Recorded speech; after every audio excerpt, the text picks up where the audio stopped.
What happens when a group of guerrillas with no tanks, no artillery, go up against 60-ton Tiger tanks? June 9, 1944. Near Saint-Léonard-de-Noblet, Haute-Vienne, occupied France. The night smells of hot oil, damp earth and crushed pine needles. Somewhere in the valley below, a train whistle screams, long, impatient, metallic, echoing off the black hills like a wounded animal. You hear it before you see it.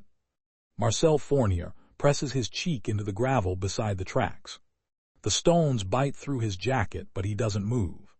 He's 32, a former railway electrician, now a chef de groupe in the Maquis.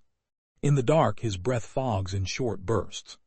Each exhale feels too loud. To his left, Lucien Petitloup, Morau grips a pair of British No. 36 mils grenades, fingers slick with sweat.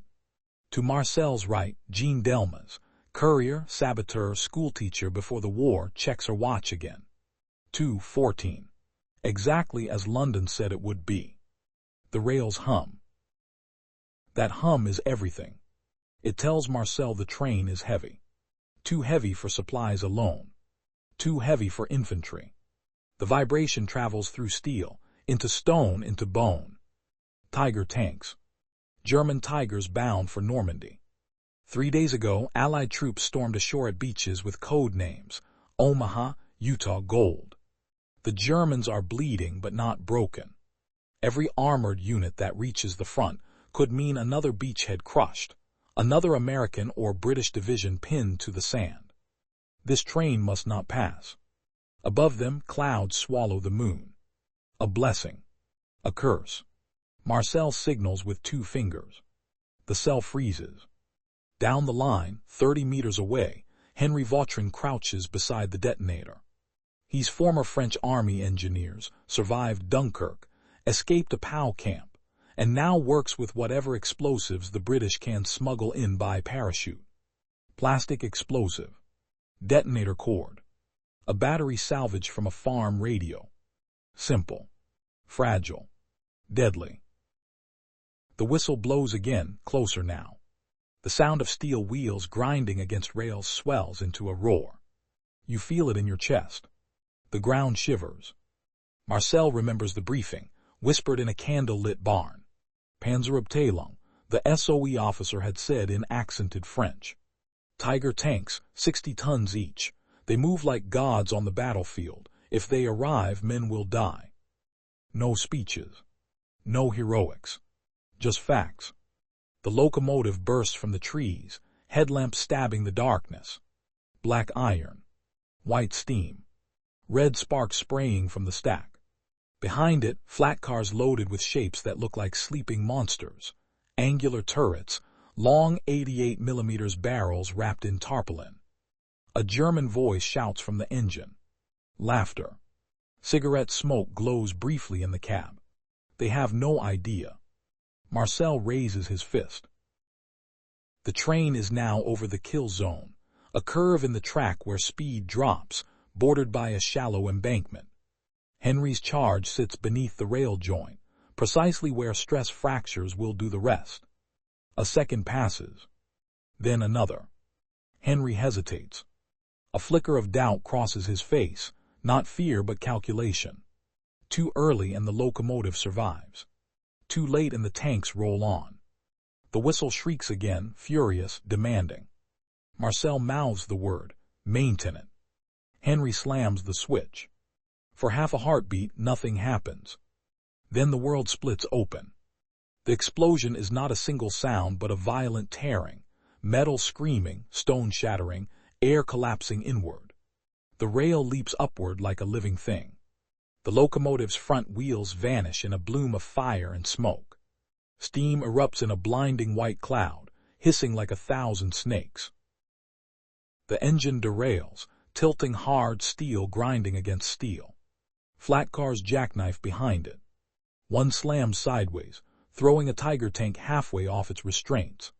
Chains snap like gunshots. German shouts cut through the chaos. Sabotage, Partisanen. Machine gun fire erupts blindly into the trees. Tracers rip through branches, chewing bark, snapping limbs overhead. Lucien flinches, clutches his grenades tighter. Marcel doesn't wait. Reply, he hisses. Fall back.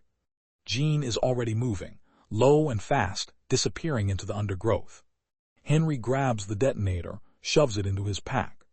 Another explosion roars, a fuel car igniting, painting the night orange. Behind them, a Tiger tank slips fully from its flat car and crashes into the embankment, its turret slamming into the dirt.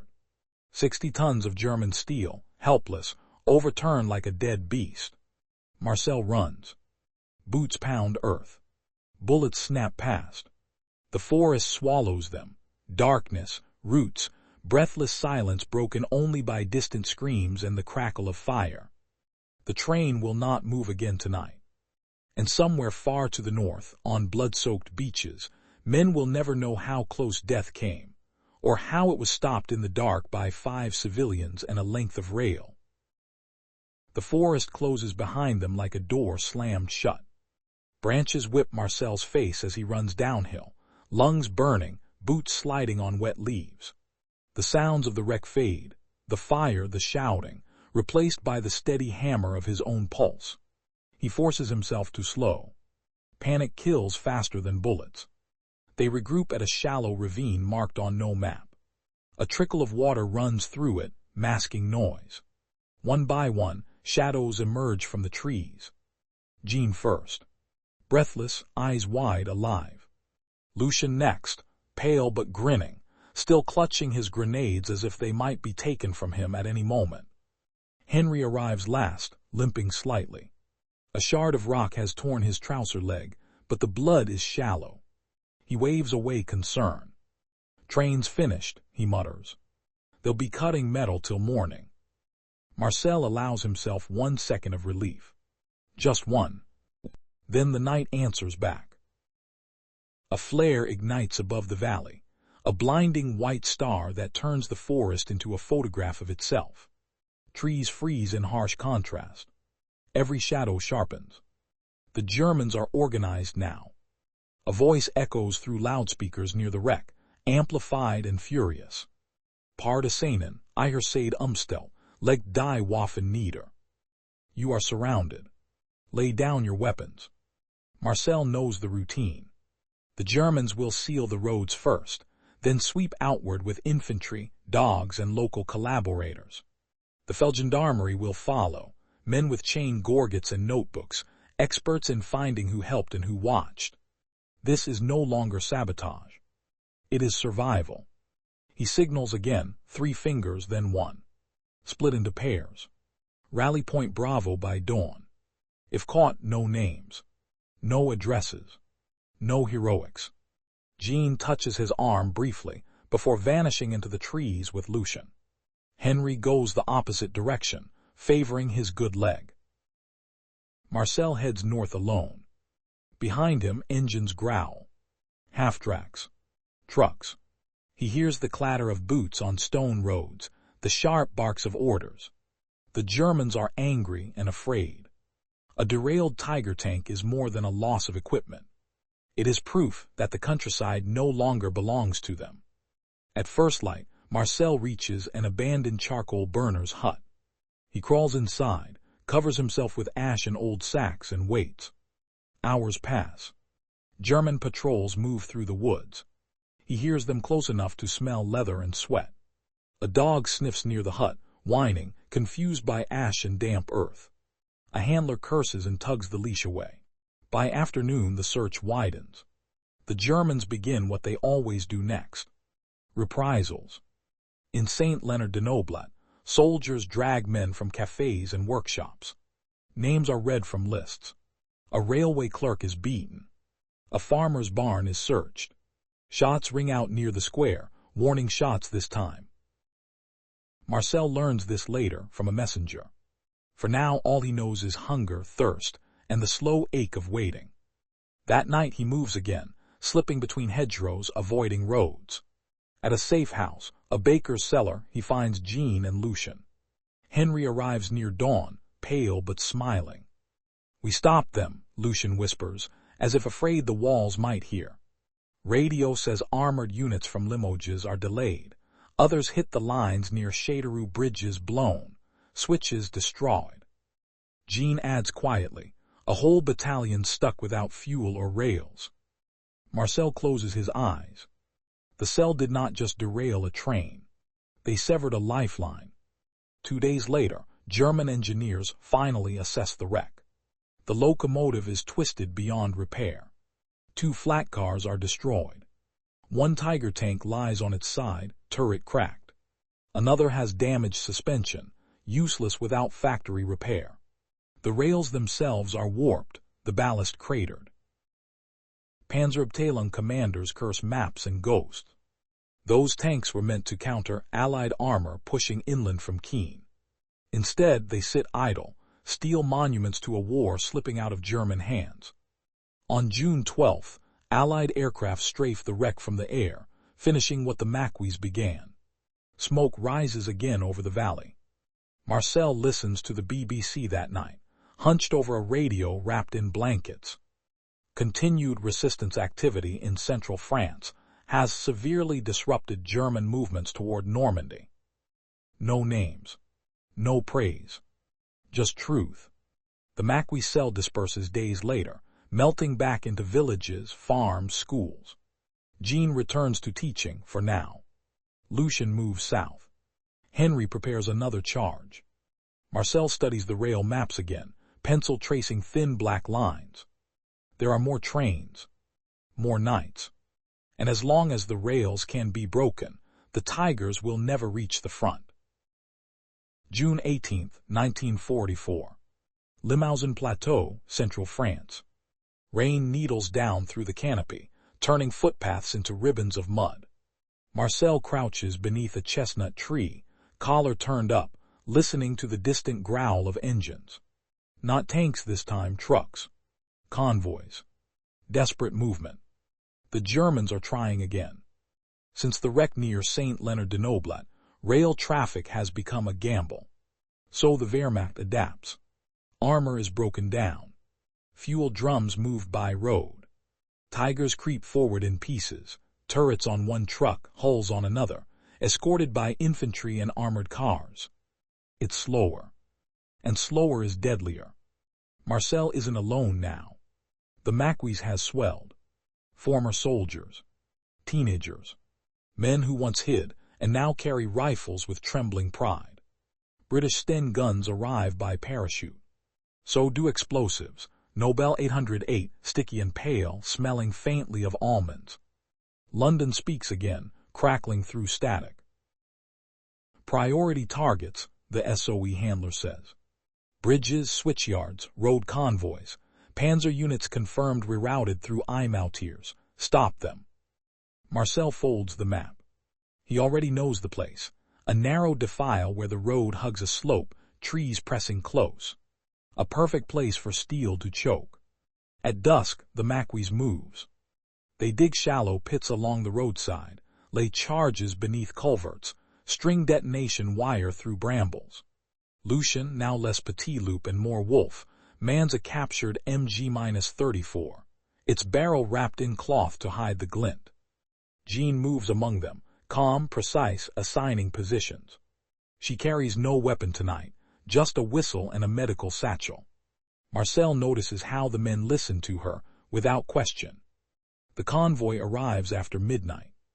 You hear it before you see it, engines laboring uphill, gearboxes grinding, officers shouting for speed. Headlights are hooded, but the darkness can't hide the weight.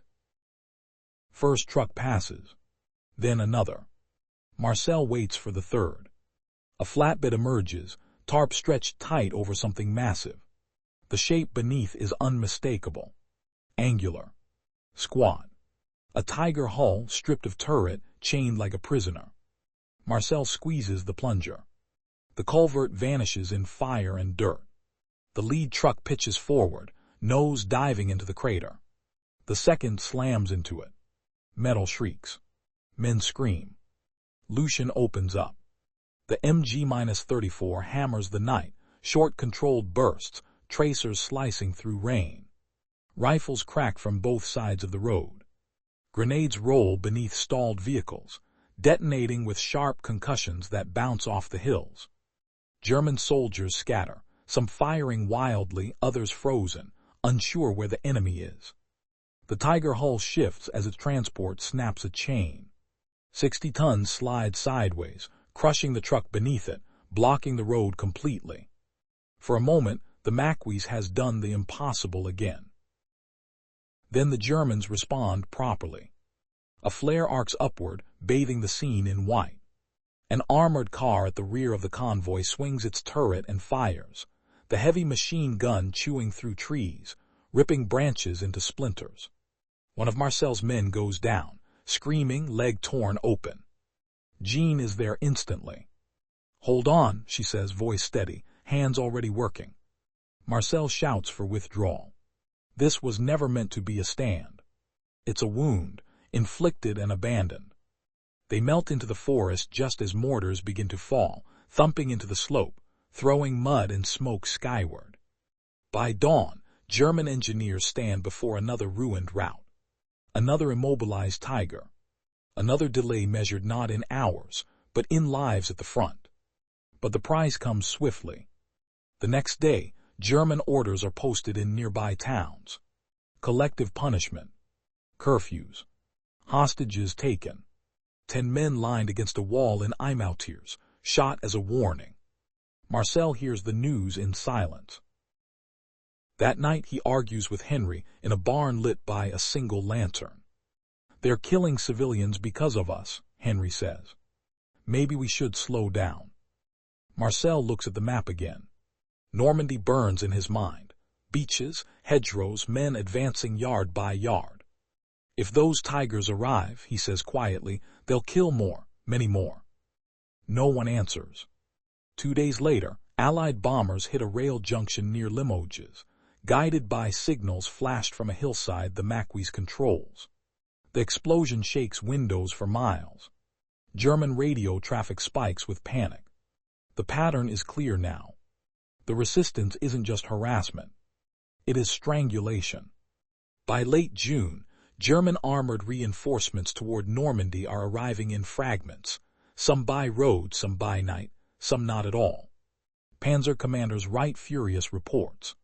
Unreliable rear areas, persistent sabotage, local population hostile. Marcel listens to the BBC again. General Eisenhower has acknowledged the decisive contribution of French resistance forces in delaying enemy armor. He switches the radio off. Outside, rain falls on broken rails, on overturned steel, on a countryside that has chosen its side. And somewhere to the north, Allied tanks push forward, not facing Tigers that should have been there. Because steel, when forced to crawl through shadows, can be made to bleed time. Village of Châteauneuf-la-Forêt, Haute-Vienne. Morning arrives without birdsong. Marcel senses it before he sees it, that wrongness in the air. The village square is too quiet. Shutters are closed. Doors barred. Even the dogs are silent. A German truck idles near the mairie, engine ticking impatiently. Feldgendarmerie stand nearby, chain gorgets glinting dully, rifles slung low but ready. An officer with a clipboard confers with a local collaborator, their voices clipped and efficient. This is the bill coming due. Marcel watches from a hayloft across the field. He recognizes the officer's insignia, Hauptmann, Army, not SS. That almost makes it worse. Army reprisals are methodical, documented, signed. Villagers are herded into the square. Men first, then women. Faces Marcel knows. A baker, a blacksmith, the old railway clerk who once taught him how to read signal diagrams. 10 names are called. 10 men step forward. The officer reads the charge in French, heavily accented but precise. Sabotage. Aiding terrorists. Attacks on German transport. Marcel grips the edge of the loft so hard his fingers cramp. He knows with a clarity that feels like ice, that this train, that overturned Tiger, is standing here with them now, invisible but absolute. The shots come in a single ragged volley. You don't hear screams. just the thud of bodies hitting dirt. The Germans leave as efficiently as they arrived. A notice is nailed to the Mary door. Black letters. Red seal. For every attack, more will die. By nightfall, the Maquis gathers in the forest again. Fewer this time. Faces hollow. No one speaks at first. Jean breaks the silence. "This is what they want," she says. "For us to stop." Henry stares at the ground. "Or for the villages to turn on us." Marcel knows both are true. London's next message arrives after midnight. Enemy armor confirmed delayed a minimum of 3 weeks. Several Tiger units failed to reach Normandy before Allied breakout operations. 3 weeks. In Normandy, 3 weeks is an eternity.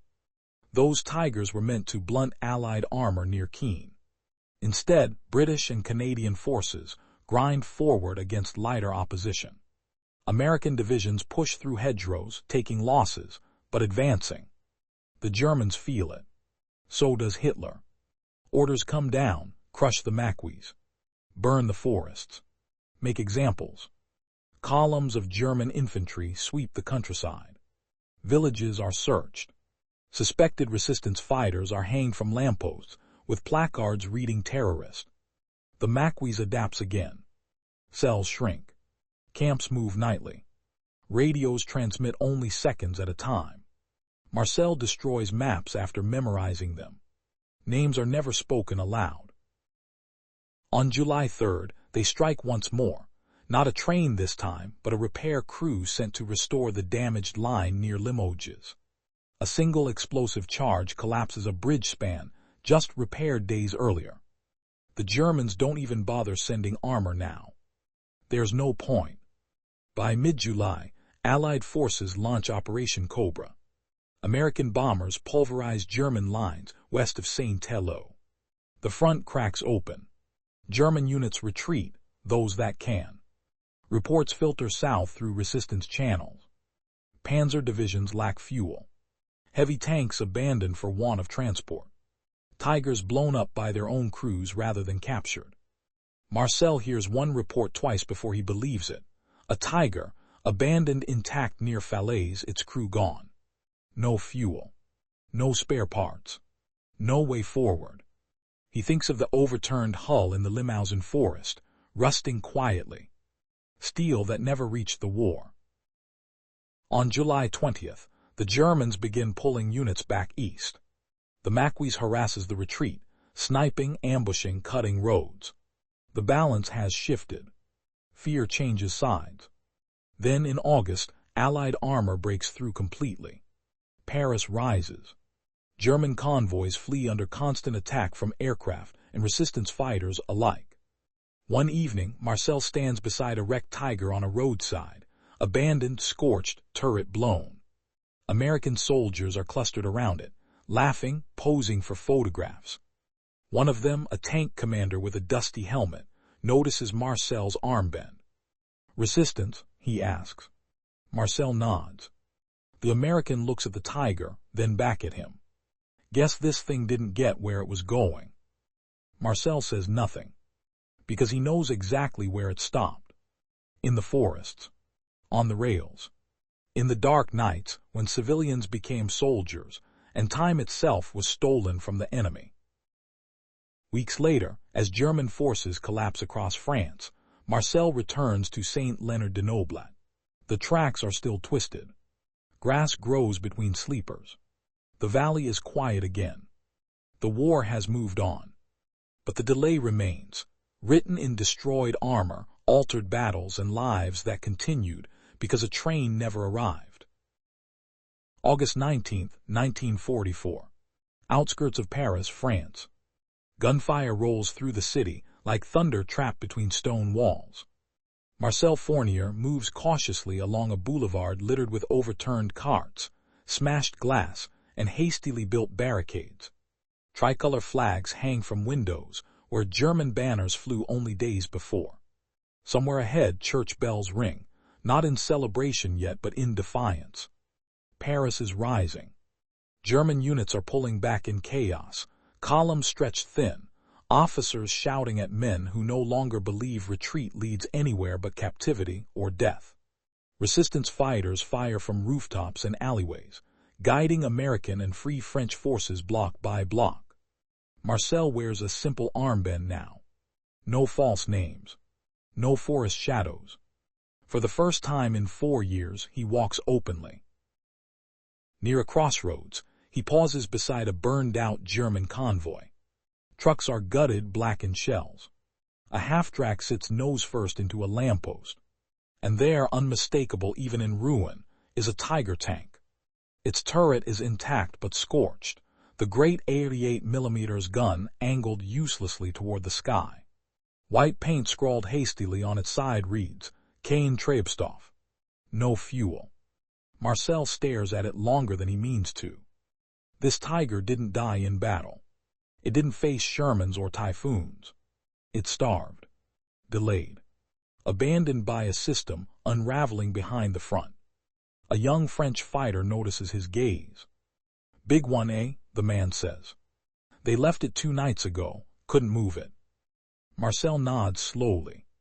He thinks back to June, to cold rails humming beneath his cheek, to the moment steel met fire in a dark valley hundreds of kilometers away, to a choice made by 5 people who never expected to see Paris again. The war did not end in one explosion. It ended in thousands of small denials. Denied fuel. Denied rails. Denied time. In the days that follow, Paris is liberated. Crowds surge through the streets. Women cry. Men embrace strangers. The sound of gunfire gives way to music and shouting and bells ringing without fear. Marcel doesn't celebrate much. He travels south again briefly, returning to Limousin, to Saint-Léonard-de-Noblat. The wrecked line has finally been cleared, but the replacement rails are newer, brighter, scars that don't quite match the land. An old man approaches him near the tracks. You were with them, the man says quietly. Not a question. Marcel hesitates, then nods. The man looks down at the rails. My brother was on that list, he says. June 28. Marcel feels the familiar weight return, heavy, unavoidable. I know, he says. The man is silent for a long moment. Then he looks up.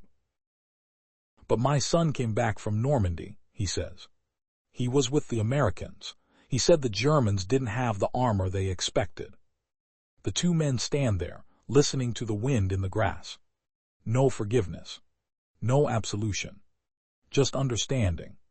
Years later, historians will count numbers. Trains delayed. Bridges destroyed. Divisions slowed by days, sometimes weeks. They will write that the French resistance reduced German reinforcement speed to Normandy by more than half in June 1944. But Marcel will remember it differently. He will remember a whistle in the dark, a rail humming under his face, a Tiger tank sliding helplessly into the dirt, and the knowledge that the war, for one critical moment, slipped, not because of armies alone, but because ordinary people chose to break the path steel depended on. The rails carried death toward the front. The Maquis broke them. And in that break, history bent.